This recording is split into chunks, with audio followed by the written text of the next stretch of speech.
السلام عليكم ورحمة الله وبركاته. إن الحمد لله نحمده ونستعينه ونستغفره ونعوذ بالله من شرور أنفسنا ومن سيئات أعمالنا.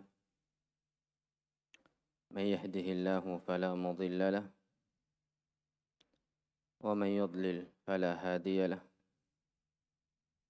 أشهد أن لا إله إلا الله وحده لا شريك له وأشهد أن محمدا عبده ورسوله صلى الله عليه وسلم. أما بعد، Ikhwani al-kiram wa akhwati al-karimat rahimani wa rahimakumullah. Kembali kita bersyukur kepada Allah subhanahu wa ta'ala, memuji Allah. Ialah Allah Azza wa Jal yang masih senantiasa memberikan kita banyak nikmat, hingga kembali Allah Azza wa Jal izinkan kita untuk melanjutkan apa-apa yang telah kita kaji dari kitab Da'aim Minhajin Nubuwah karya guru kita Al-Syekh Al-Allamah Muhammad Ibn Sa'id Raslan hafizahullahu wa ra'ah. Di mana pertemuan sebelumnya kita telah sedikit menjelaskan tentang athar dan riwayat-riwayat yang menunjukkan akan wajibnya seseorang berpegang teguh terhadap manhaj Nabi, yaitu manhaj salaf itu sendiri. Di mana kita menjelaskan di pertemuan yang lalu bahwasanya manhaj salaf ialah manhaj yang tidak mengedepankan dan tidak mengakhirkan kecuali dengan dalil.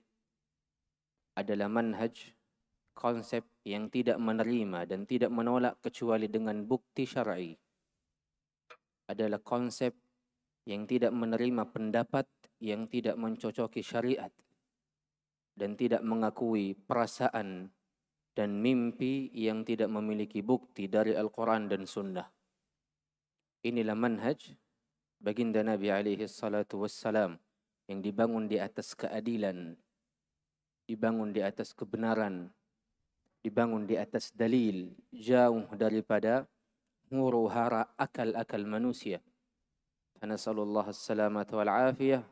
Pertemuan hari ini kita membahas tentang perbedaan agama Allah dengan agama-agama yang jauh daripada agama Allah. Juga kita menjelaskan manhaj, konsep ahlus sunnah ketimbang konsep-konsep golongan yang menyimpang. Nah, tafadhal. بسم الله الرحمن الرحيم. قال المصنف حفظه الله تعالى: وهو حقيقة الدين الذي جاء به رسول الله محمد صلى الله عليه وسلم. وقد خص الله تعالى محمد صلى الله عليه وسلم بخصائص ميزه الله بها على جميع الأنبياء والمرسلين، جعل له شرعة ومنهاجا أفضل شرعة وأكمل منهاج مبين، كما جعله أمته خير أمة أخرجت للناس، فهم يوفون 70 أمة هم خيرها وأكرمها على الله من جميع الأجناس. هداهم الله بكتابه ورسوله لما اختلفوا فيه من الحق قبلهم، وجعلهم وسطا عدلا خيارا، فهم وسط في توحيد الله وأسمائه وصفاته وفي الأنبياء وفي الإيمان برسله وشرائع دينه من الأمر والنهي والحلال والحرام. فأمرهم بالمعروف ونهاهم عن المنكر، وأحل لهم الطيبات وحرم عليهم الخبائث. لم يحرم عليهم شيئا من الطيبات كما حرم على اليهود، ولم يحل لهم شيئا من الخبائث كما استحلتها النصارى. Ahsantum. Maka penulis Syekh Muhammad Ibn Sa'id Raslan mengatakan, sungguh Allah Azza wa Jal telah memberikan banyak kekhususan kepada baginda Nabi alaihi salatu wassalam.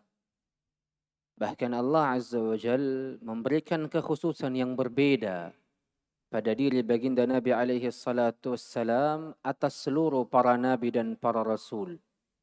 Di mana Allah Azza wa Jal meletakkan pada setiap nabi dan rasul adanya syariat dan adanya konsep. Berdasarkan firman Allah, likulli syir'atin wa minhaja.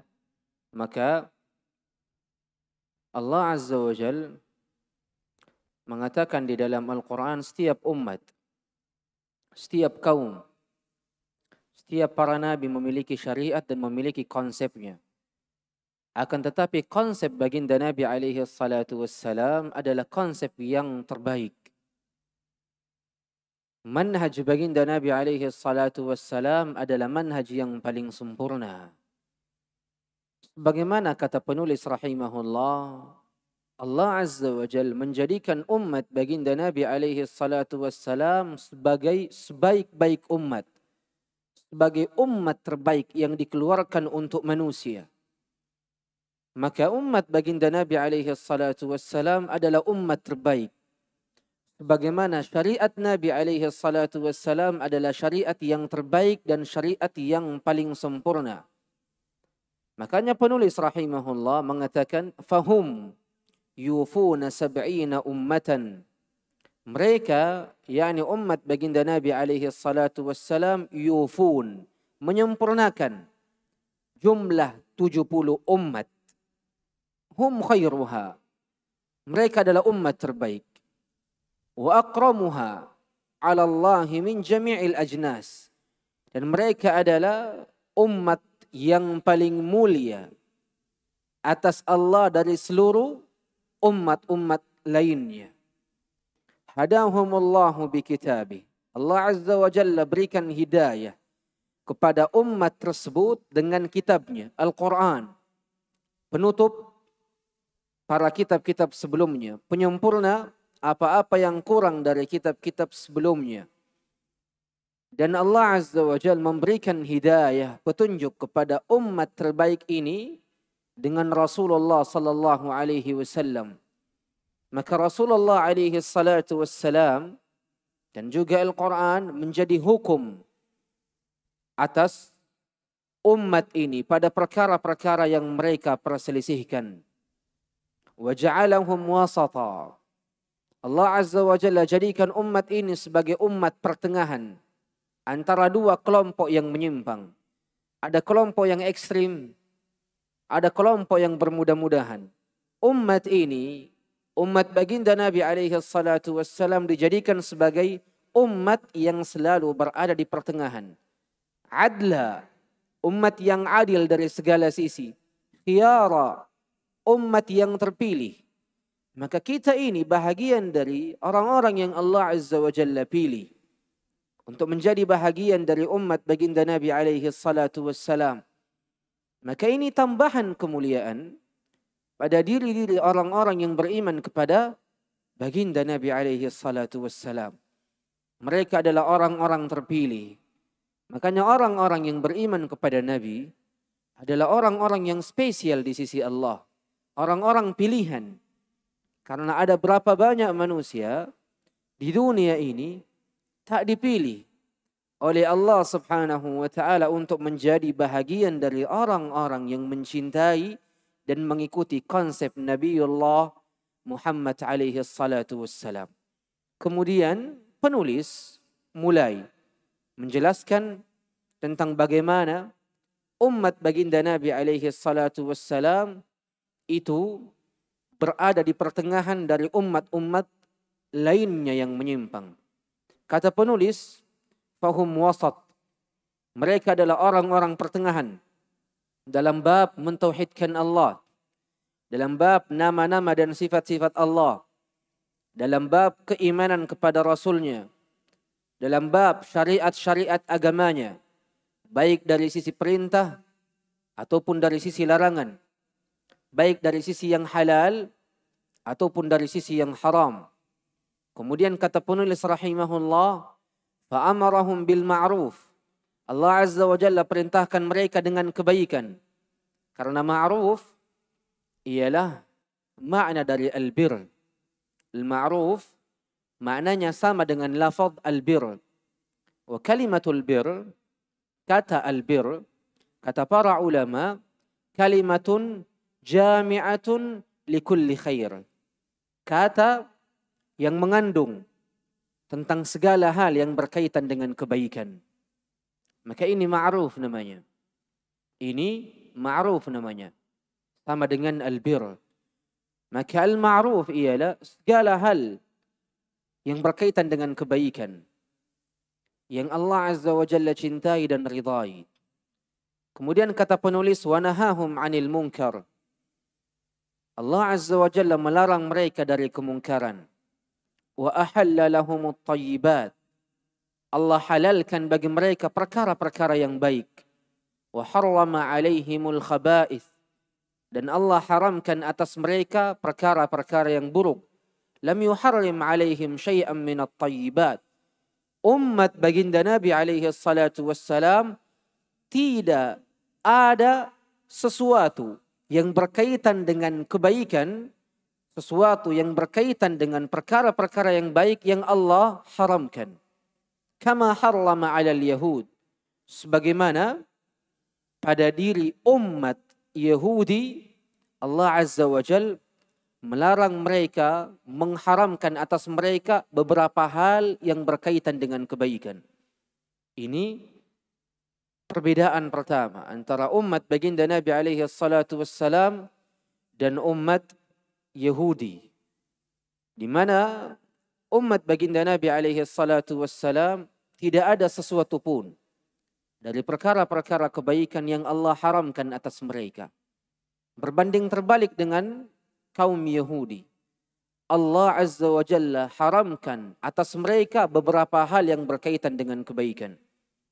Allah Subhanahu wa Ta'ala berfirman di dalam Al-Quran menjelaskan tentang perkara ini. Kata Allah, wa 'alal ladzina hadu harramna kulladzi dzufur.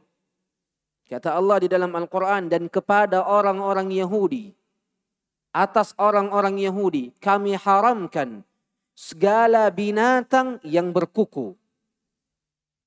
Seperti apa contohnya? Kata Allah, minal baqar wal ghanam harramna alaihim shuhumahuma illa ma hamalat zuhuruhuma awil hawaya aw makhtalata bi'azm dzalika jazainahum bibaghihim wa inna lasadiqin wa inna lasadiqun.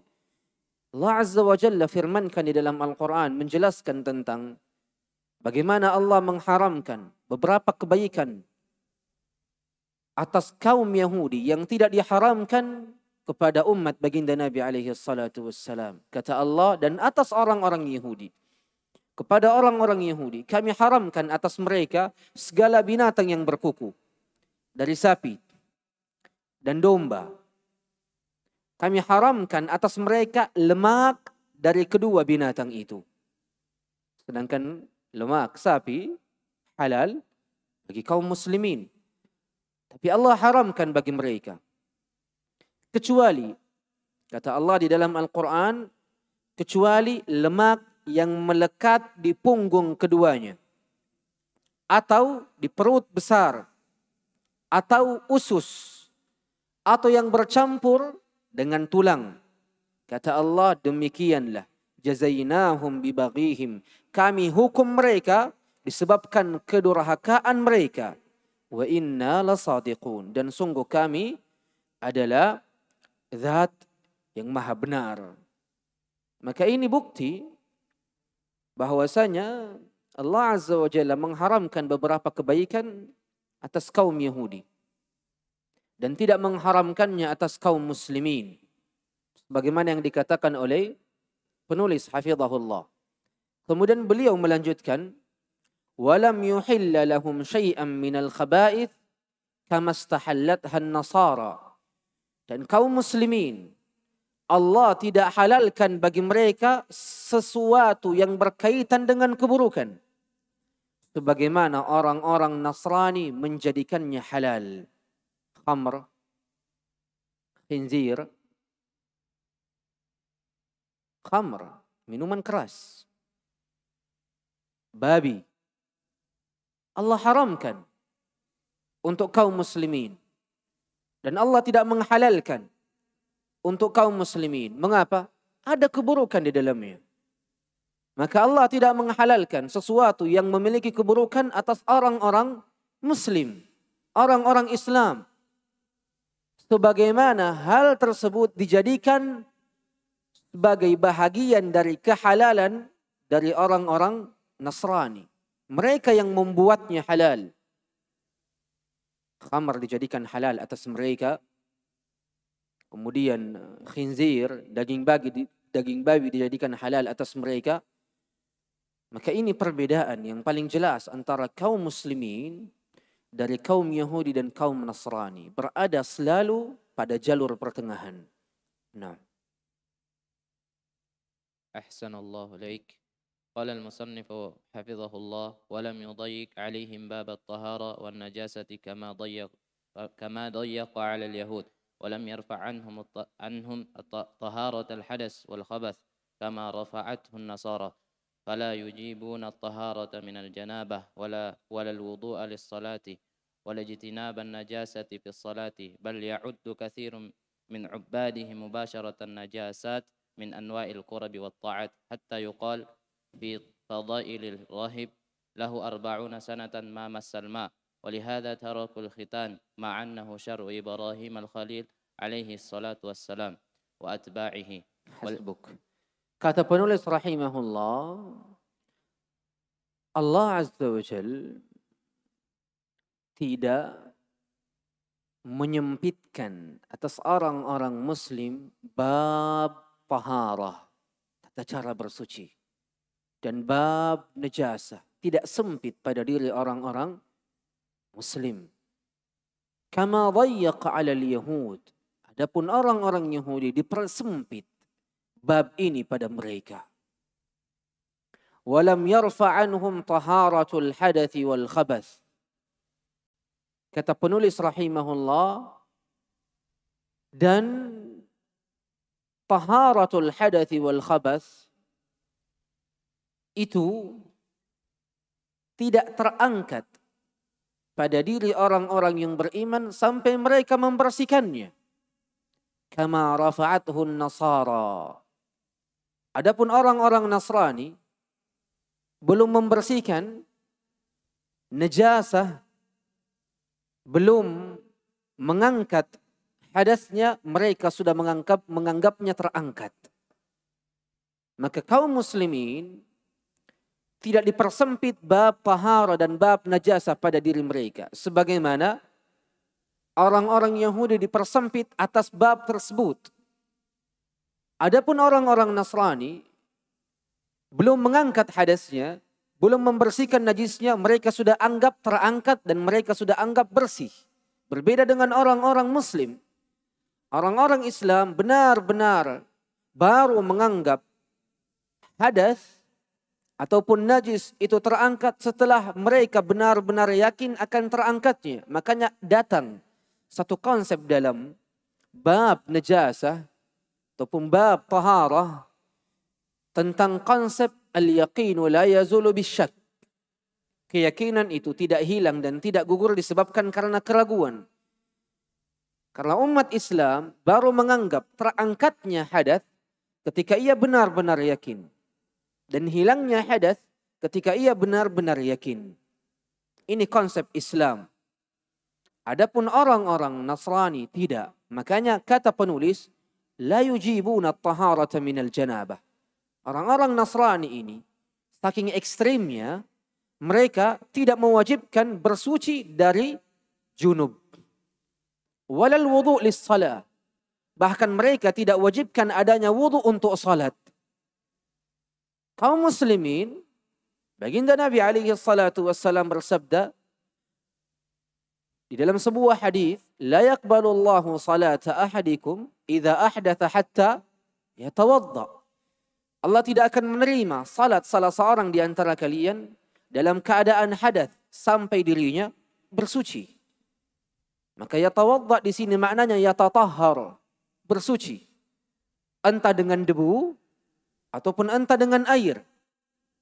Debu tatkala tidak ada air ataupun tatkala ia tak mampu menyentuh air karena sebab ataupun karena uzur, atau memang secara asal ia menggunakan air di dalam kesuciannya.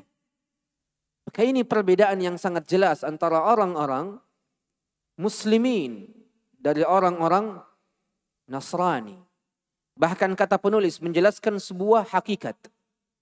Kata mereka, atau menurut orang-orang Nasrani, bal ya'ud kathirun min ubadihim mubasharatan najasah min anwa'il qurabi wat ta'at.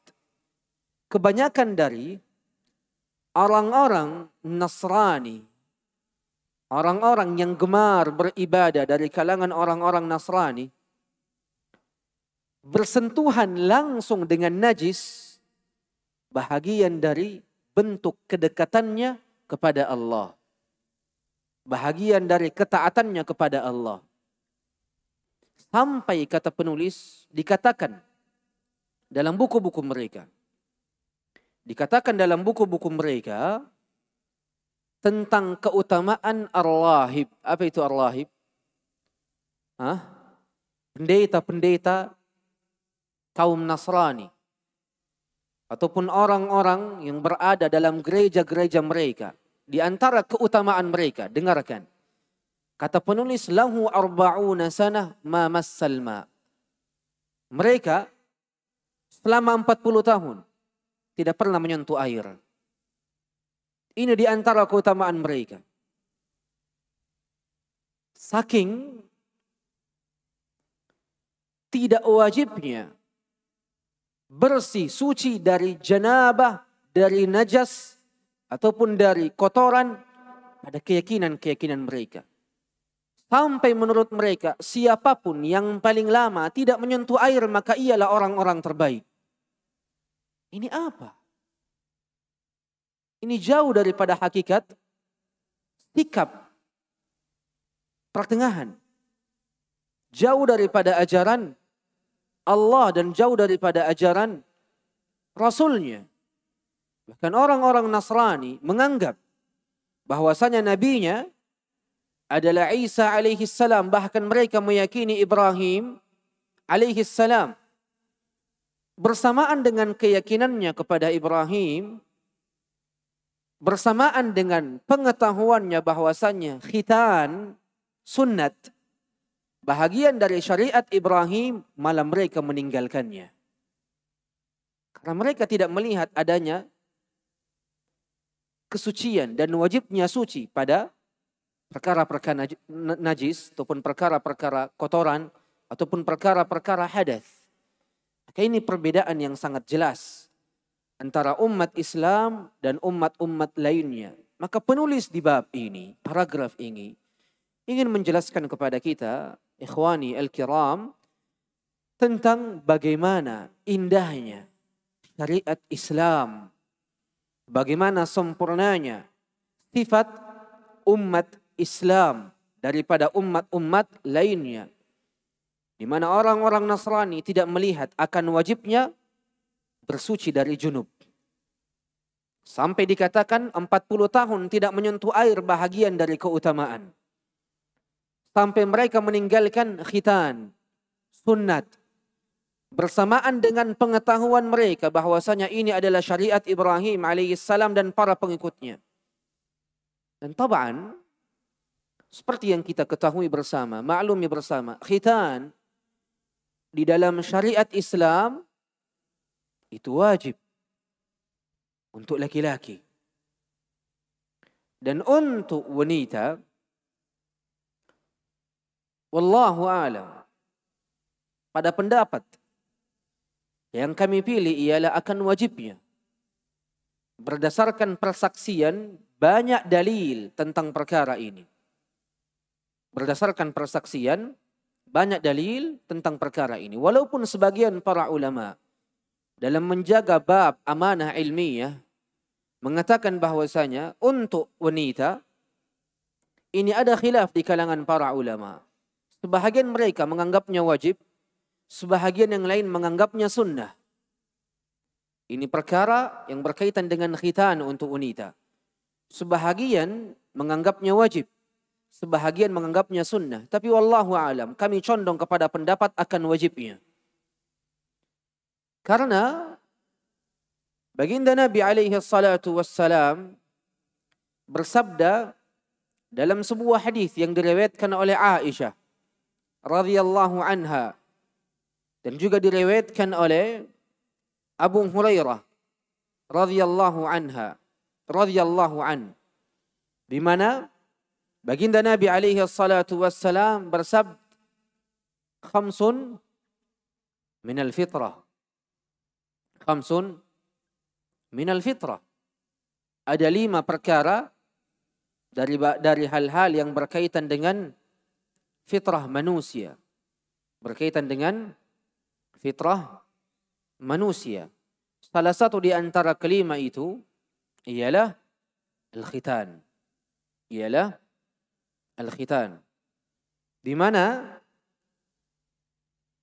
fitrah maksudnya di sini ialah sunnah.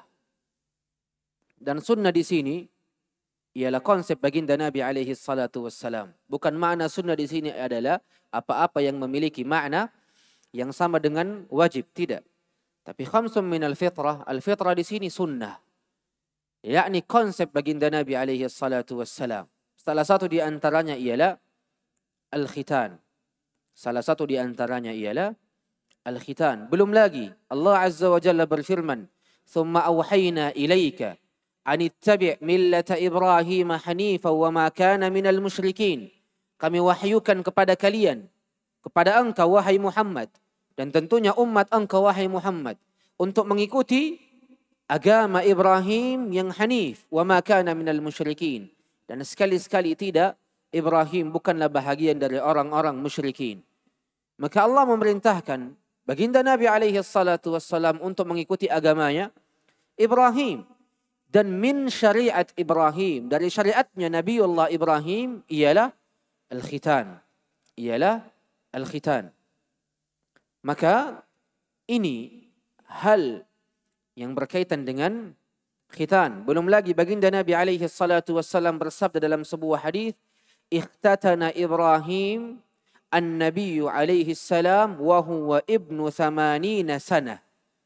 Ibrahim alaihi salam melakukan khitan sedang ia adalah seorang nabi alaihi salam dalam keadaan ia berumur 80 tahun. Ini Ibrahim alaihi salatu wassalam. Belum lagi riwayat dari Abdullah ibn Abbas. Saking kerasnya Abdullah ibn Abbas dan juga Al-Imam Al-Auza'i, Al-Sya'bi, kemudian Al-Syafi'i, kemudian Yahya ibn Sa'id, kemudian Ahmad ibn Hanbal, kemudian Rabi'ah, bahkan Imam Malik menekankan dan menegaskan akan wajibnya khitan bagi laki-laki. Kata Imam Malik, "Man lam yakhtatin", siapa yang tidak melakukan khitan bagi laki-laki, lam tajuz imamatu, imamahnya tidak diterima, walam tuqbal syahadatu, dan syahadatnya, persaksiannya tidak diterima. Saking kerasnya Imam Malik pada perkara khitan. Belum lagi ada riwayat dari Abdullah ibn Abbas, kata beliau radhiyallahu anhuma, "Al-aqlafu la tajuzu syahadatu, wala tuqbalu lahu salah, wala tu'kal lahu dhabiha." Orang-orang yang tidak dikhitan, syahadatnya tidak diterima, salatnya tidak diterima, hasil sembelihannya tidak dimakan. Ini riwayat dari Abdullah bin Abbas menjelaskan akan wajibnya khitan untuk laki-laki. Kenapa muncul khilaf pada pembahasan khitan untuk wanita? Sebahagian ulama memandangnya wajib, sebagian ulama memandangnya sunnah. Yang dimana kami mengambil pendapat akan wajibnya khitan bagi wanita juga. Berdasarkan hadis Nabi, khamsun minal fitrah. Ada 5 hal dari fitrah, sunnah, konsep baginda Nabi alaihi salatu wassalam. Di mana Nabi pada hadis ini tidak membedakan antara laki-laki dan perempuan. Tidak ada pembedaan antara laki-laki dengan perempuan. Dan orang-orang yang membedakan hukum wanita atau hukum khitan bagi wanita dari laki-laki, yalzamhu Dalil. Wajib mendatangkan dalil. Kenapa? Karena dalil dari baginda Nabi alaihi salatu wassalam yang diriwayatkan oleh istri beliau Aisyah ketika mengatakan khamsum minal fitrah, ada 5 hal dari fitrah. Beliau datang dengan kalimat yang umum untuk laki-laki dan wanita. Maka siapa yang mau mengkhususkan hukum khitan bagi wanita dengan sunnah, maka wajib atasnya dalil. Sebagaimana yang telah tetap pada perkara-perkara dan kaidah-kaidah indal usuliyin. Al-umum yu'mal bi'umumi. Ma lam ya'ti dalilun ala takhsis. Dalil yang sifatnya umum diamalkan berdasarkan keumumannya. Selama tidak ada datang dalil yang mengkhususkannya. Ini dalilnya. Ini dalilnya. Maka jikalau ada orang yang membedakan hukumnya, mengkhususkan wanita pada bab khitan dengan hukum sunnah, wajib atasnya untuk mendatangkan dalil. Maka ini pendapat yang kami pilih, dan pendapat ini juga dipilih oleh guru kami, Syekh Muhammad ibn Sa'id Raslan, hafizahullah, dan juga guru kami yang lain, seperti Syekh Adil Syurbaji, hafizahullah wa ra'ah, di mana beliau adalah murid dari Syekh Utsaimin. Dan di antara keanehan dan keajaiban, Syekh Utsaimin memandang khitan bagi wanita hukumnya sunnah. Tapi murid beliau Syekh Adil Syurbaji yang sangat dekat dengan Syekh Utsaimin menyelisihi gurunya dengan mengatakan yang sahih dan pendapat yang dimana dalil bersaksi atasnya adalah wujub. Karena Nabi tidak membedakannya. Dan siapa yang membedakan hukumnya wajib atasnya dalil. Wajib atasnya dalil. Maka ini pendapat yang kami pegang. Wallahu tabaraka wa ta'ala a'lam. Maka dapat dipastikan khitan dalam syariat Islam itu wajib hukumnya. Wajib hukumnya. Berbanding terbalik dengan orang-orang Nasrani, di mana mereka mengambil pendapat akan tidak wajibnya, bersamaan dengan pengetahuan mereka bahwasanya khitan itu bahagian dari syariat Ibrahim alaihi salatu wassalam. Nah. Ahsanallahu ilaik. ثم قال المصنف حفظه الله واليهود عندهم إذا حاضت امرأة لا يواكلونها ولا يشاربونها ولا يقعدون معها في بيت واحد والنصارى لا يحرمون وطأ الحائض. Jelas di sini perbedaan antara Islam, umat Islam yang sempurna, umat terbaik dari umat-umat lainnya, bagaimana Allah meletakkan mereka pada sikap pertengahan, pada hukum yang adil, yang tidak ekstrim, yang tidak bermudah-mudahan. Lihat pada bab ini, beliau menjelaskan kepada kita, Syekh Muhammad Sa'id Raslan kembali memberikan contoh kepada kita. Kaum Yahudi, pada diri mereka, jikalau wanita-wanita mereka haid, keluar dari haid dari mereka, la yuwakilunaha, mereka tidak memberikannya makanan. Wala yusharibunaha, mereka tidak memberikannya minuman. Wala yaq'uduna maha, mereka tidak duduk bersama dengan mereka dalam satu rumah. Makanya akan datang insyaallah tabaraka wa ta'ala sebagaimana datang pada kitab-kitab mereka, kitab-kitab orang-orang Yahudi. Dan ini keyakinan mereka bahwasanya wanita haid dari kalangan Yahudi, suami mereka akan membuatkan bagi wanitanya khaymah, perkemahan, tenda. Tenda ini di luar rumah mereka. Di luar rumah mereka. Ini dalam kitab-kitab mereka tertulis. Di mana orang-orang Yahudi ketika istri-istri mereka ataupun anak-anak wanita mereka haid, mereka menyuruhnya bermalam di luar. Dibuatkan tenda, dibuatkan khaymah, tinggal di dalamnya. Kemudian mereka tetap memberikannya makanan. Mereka tetap memberikannya minuman dalam satu bejana. Akan tetapi mereka tidak duduk bersama mereka. Kenapa? Karena mereka menganggap wanita haid itu najis. Wanita haid itu najis. Bahkan ketika mereka masihlah berumur kecil. mungkin 10 tahun telah keluar darah haidnya, mereka pun juga akan melakukan hal yang sama. Dan ini pada syariat orang-orang Yahudi. Dan kita sedang berbicara tentang syariat asli mereka. Orang-orang yang berpegang teguh pada syariat awal mereka. Bukan dengan orang-orang Yahudi yang datang belakangan ini. Yang menganggap hukum adalah kebebasan bagi mereka. Terserah mereka mau mengambil yang mana dan mau menolak yang mana. Tapi kita sedang berbicara tentang orang-orang yang memang berpegang teguh pada agama Yahudi mereka. Mereka akan melakukan hal ini. Wanitanya haid, istrinya, anak-anaknya, mereka tidak akan duduk bersama dengan mereka. Dibuatkan rumah, khaimah, tenda di luar rumahnya. Yang paling penting mereka tidak satu rumah. Sampai haidnya itu berhenti.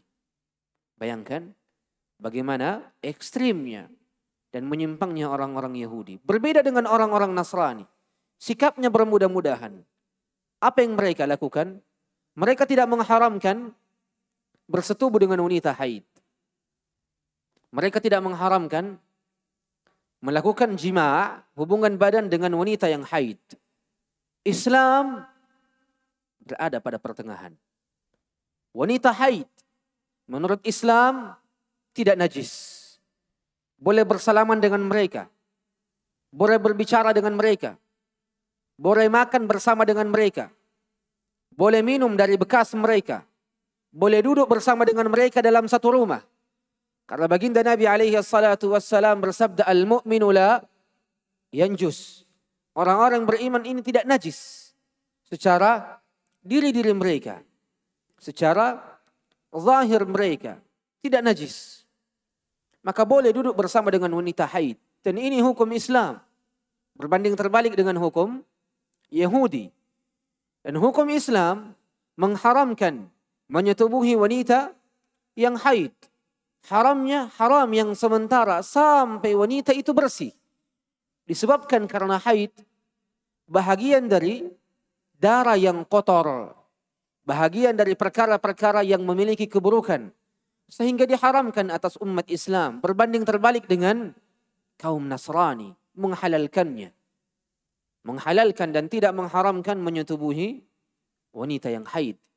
Nasallallahu as-salamata wal-afiyah. Ma akmal hadzal din. Sungguh sempurna agama Islam. Syariat Muhammad alaihi salatu wassalam. Nah. Ahsanallahu ilaik. ثم قال المصنف حفظه الله وكان اليهود لا يرون إزالة النجاسة بل إذا أصاب ثوب أحد منهم قرضه بالمقراط. Dan orang-orang Yahudi tidak memandang adanya membersihkan najis.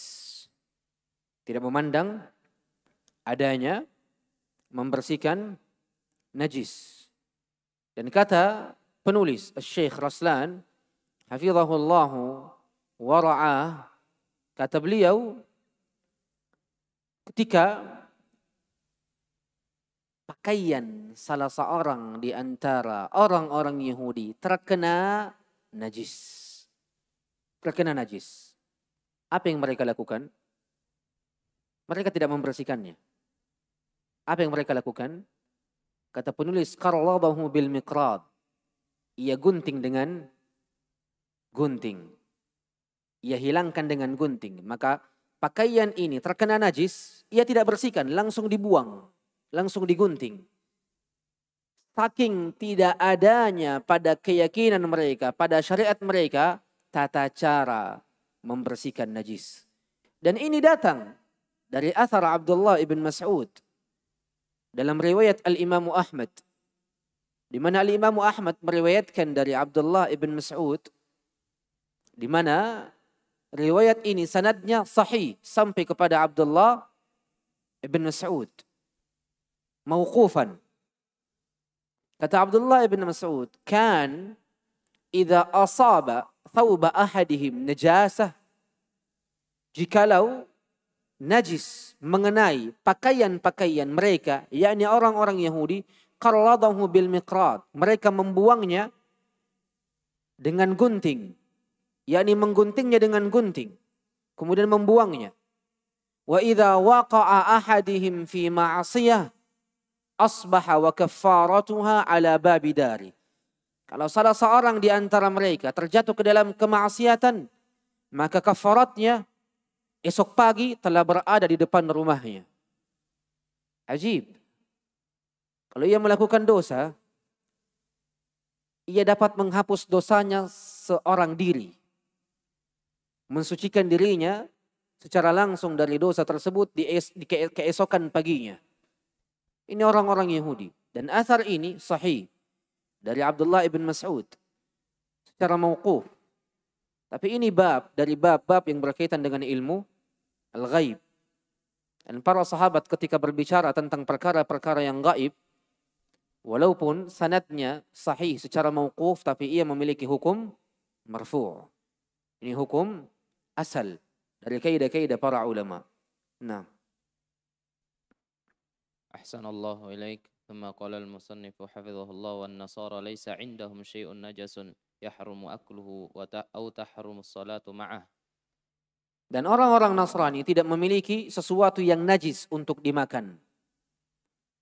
Orang-orang Nasrani tidak memiliki sesuatu yang haram dimakan. Semuanya boleh. Au tahrumus salat ma'ahu. Mereka juga tidak mengharamkan salat bersama dengan najis. Tidak haram menurut mereka. Maka lihat bagaimana buruknya syariat mereka, buruknya konsep mereka berbanding terbalik dengan indahnya konsep Islam. Nah. ثم قال المصنف حفظه الله وكذلك المسلم وسط في الشريعة ولم يجحدوا شرعه الناسخ لأجل شرعه المنسوخ كما فعلت اليهود ولا غيروا شيئا من شرعه المحكم ولا ابتدعوا شرعا لم يأذن الله به كما فعلت اليهود ولا غلوا في الأنبياء والصالحين كغلو النصارى ولا بخسوهم حقوقهم كفعل اليهود ولا جعلوا الخالق سبحانه متصفا بخصائص المخلوق ونقائصه ومعايبه من الفقر والبخل والعجز كفعل اليهود ولا المخلوق متصفا بخصائص الخالق سبحانه التي ليس كمثله فيها شيء كفعل النصارى ولم يستكبروا عن عبادته كفعل اليهود ولا أشركوا بعبادته أحدا كفعل النصارى وأهل السنة والجماعة في الإسلام كأهل الإسلام في أهل الملل. Hasbuk. Maka penulis rahimahullah pada paragraf ini menjelaskan tentang sikap pertengahan umat Nabi alaihi salatu wassalam secara umum dari umat-umat lainnya dari kalangan Yahudi dan Nasrani. Di mana kata penulis kaum muslimin itu pertengahan di dalam syariat. Tidak kepada syariat Yahudi dan tidak pada syariat Nasrani. Di mana kaum muslimin tidak mengingkari syariat yang nasikh demi syariat yang mansukh seperti yang dilakukan oleh orang-orang Yahudi. Datang baginda Nabi alaihi salatu wassalam membawa syariat baru. Orang-orang Yahudi tidak meyakininya dan tetap berpegang teguh pada syariat yang lama.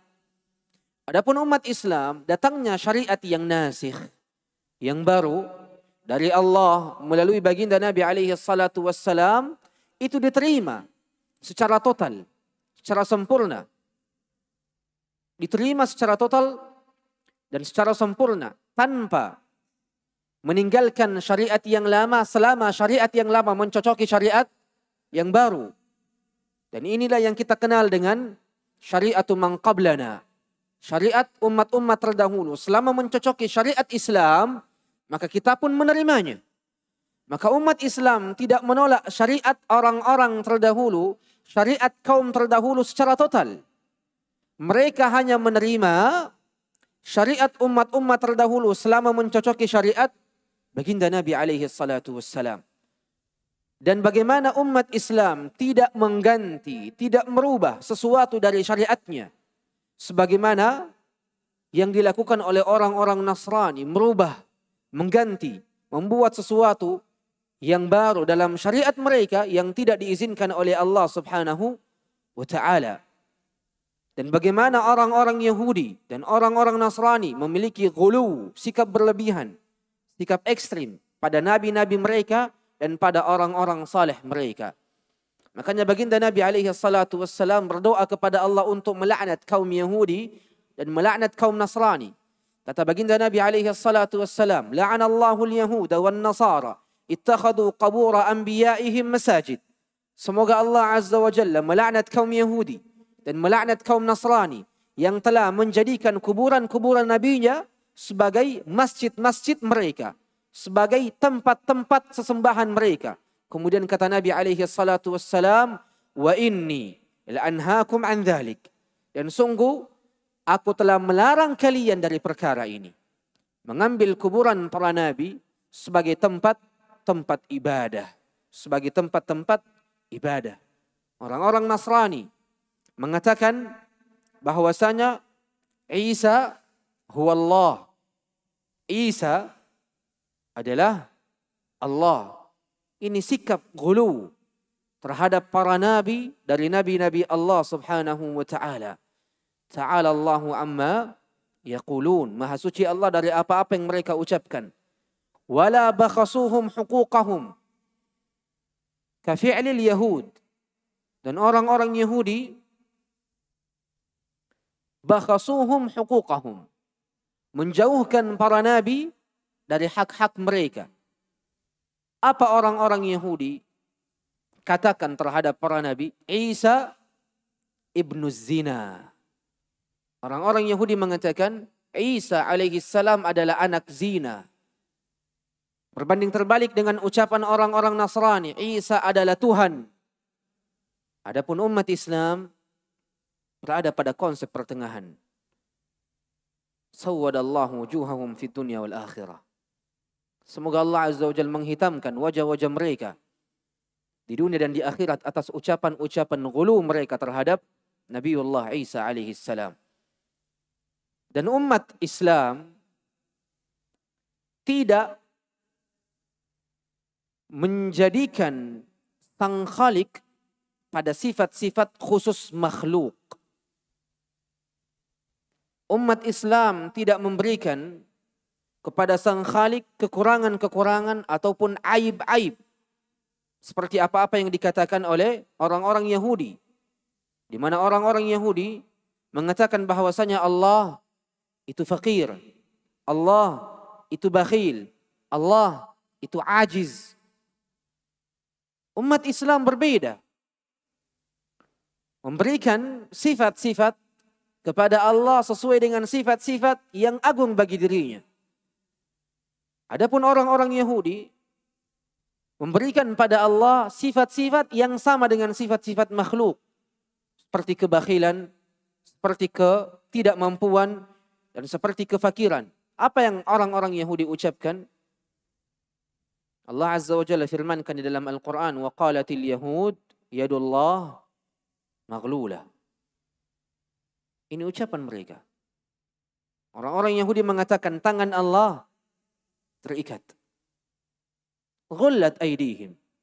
Semoga tangan-tangan mereka lah yang terikat. Maka orang-orang Yahudi memberikan sifat-sifat kepada Allah dengan sifat-sifat yang sama dengan makhluk. Berbanding terbalik dengan kaum muslimin. Walal makhluk muttasifan bi khasa'isil khaliq. Umat Islam tidak memberikan sifat kepada para makhluk dengan sifat-sifat Sang Khalik. Karena Allah Azza wa Jalla laisa kamitslihi syai' wa huwas samiul basir. Allah tidak sama dengan sesuatu pun. Allah tidak sama dengan makhluk apapun. Wa huwas samiul basir. Dan ialah yang maha mendengar lagi maha melihat. Adapun orang-orang Nasrani memberikan sifat kepada Allah atau memberikan sifat kepada makhluk sebagaimana sifat-sifat Allah. Sehingga dengan itulah mereka menyembah Isa, mengatakan Isa adalah Tuhan.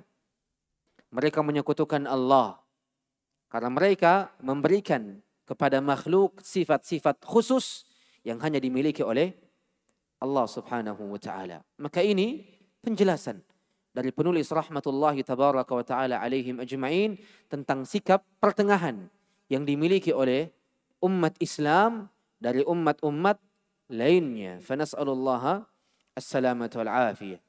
Maka setelah ini penulis akan menjelaskan tentang bagaimana pertengahannya Ahlus Sunnah dari kelompok-kelompok yang menyimpang.